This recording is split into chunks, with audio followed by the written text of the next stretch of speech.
கருப்பண்ணசாமி, உன் வீட்டிற்கே நான் கால் கடுக்க வந்திருக்கின்றேன். என் குழந்தையே, ஒரே ஒரு முறை என்னை அனுமதித்து விடு. உன் வீட்டில் நடப்பதை நான் புட்டு புட்டு வைக்கத்தான் போகிறேன்.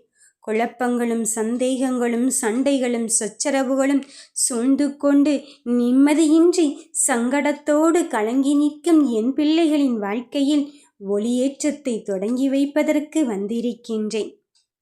வீட்டிற்குள் வந்து விட்டாலே இனி தீய சக்தி ஓடத்தான் போகிறது. இந்த அப்பன் அடியெடுத்து வைக்கும் இந்த நிமிடமானது உன் வாழ்க்கையின் வெளிச்சம் பிறக்கத்தான் போகிறது. சூரியன் எப்படி எல்லோருக்கும் ஒன்று போல் சமரசம் இல்லாமல் வெளிச்சத்தை கொடுக்கிறதோ அதுபோலத்தான் என் பிள்ளைகள் அனைவருக்கும் நான் பிரகாசமான வாழ்க்கையை கொடுப்பதற்கு வந்திருக்கின்றேன். நான் உன் வீட்டில் அடியெடுத்து வைக்கும் இந்த நேரத்தில் இனி தேவை என்பதே இருக்காது. ஏனென்றால் உன் தேவை நீ அறிவதற்கு உள்ளதாகவே உன் தேவையை பூர்த்தி செய்து கொடுப்பான் இந்த கருப்பண்ணசாமி. வீட்டிற்குள் என்ன நடக்கிறது என்றுதானே யோசிக்கிறாய்?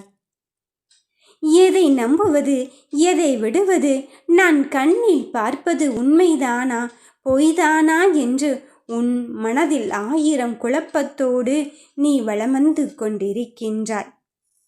ஆனாலும் நம் வாயை திறந்தால் அங்கு சண்டைகள் அதிகமாகி விடுமோ, சந்தேகங்கள் எழும்பி விடுமோ என்று அமைதியாக ஒரு கணம் யோசித்துவிட்டு கடந்து விடுகிறாய். என் பிள்ளையே, உனக்கான வாழ்க்கையில் நான் உனக்கு அமைதியும் சந்தோஷத்தையும் தருவேன் என்று சொன்னேன் அல்லவா? அதுவரையிலும் நீ நிதானத்தை கடைபிடித்து பார். எது உண்மை எது பொய் என்றுதானே உனக்கு புரிய வேண்டும். சற்று நில். நான் உன் கையை பிடித்திருக்கும் இந்த தருணத்தில் கண்களை மூடி இந்த கருப்பண்ணசாமியை மட்டும் ஒரு நிமிடம் தியானித்து பார். உனக்கான உண்மை எது பொய் எது என்று நிச்சயமாக புரியும். அடுத்தடுத்த கட்டத்திற்கு நான் எப்படி போவேன் என்று தெரியாமல் தவிக்கின்ற என் பிள்ளையின் வாழ்க்கையில் இனி நல்லபடியாக நல்விதமாகத்தான் அமைத்து கொடுக்க போகிறேன். எந்த வழியில் சென்றாலும் எனக்கான பாதைகள் மட்டும் அங்கு அடைத்து கொண்டு இருக்கின்றதே, அதற்கான வழியே இல்லையோ என்று யோசிக்காதே. அது எப்படி இல்லாமல் இருந்து கொண்டு இருக்கும்? உனக்கு முட்டுக்கட்டையாக இருப்பது எதுவென்றாலும் அங்கு வழி இல்லை என்றால் உடைத்தெறிந்து வருவதுதானே உன் வாழ்க்கையின் இயல்பு. அதைத்தான், அந்த சூழ்நிலையைத்தான் இப்பொழுது நீ நின்று கொண்டு இருக்கின்றாய்.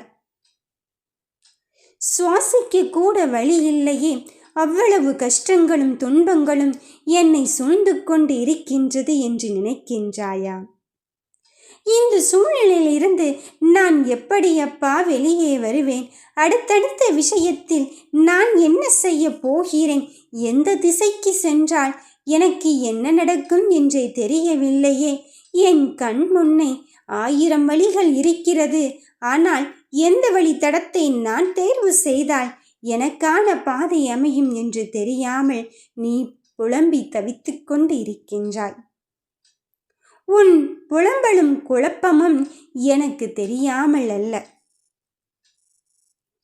எவ்வளவு பாதைகள் இருந்தாலும் உன் கையை பிடித்து ஒரு வழி பாதையை நான் தேர்ந்தெடுத்து இதுதான் உனக்கான விஷயம், இதுதான் உனக்கான வழித்தடம் என்று சொல்வேன். சர்வ நிச்சயமாக அந்த அறிகுறி உனக்கு கிடைக்கத்தான் போகிறது. சதா நேரமும் என்னை மட்டுமே நீ வணங்கிக் கொண்டு இருக்கின்றாய். இந்த கருப்பண்ணசாமியின் பெயரை மட்டுமே நீ முணுமுணுத்து கொண்டிருக்கின்றாய். அப்படி இருக்கும் என் பிள்ளையின் வாழ்க்கையை வளமாக்குவது நானாகத்தானே இருக்கப் போகிறேன்.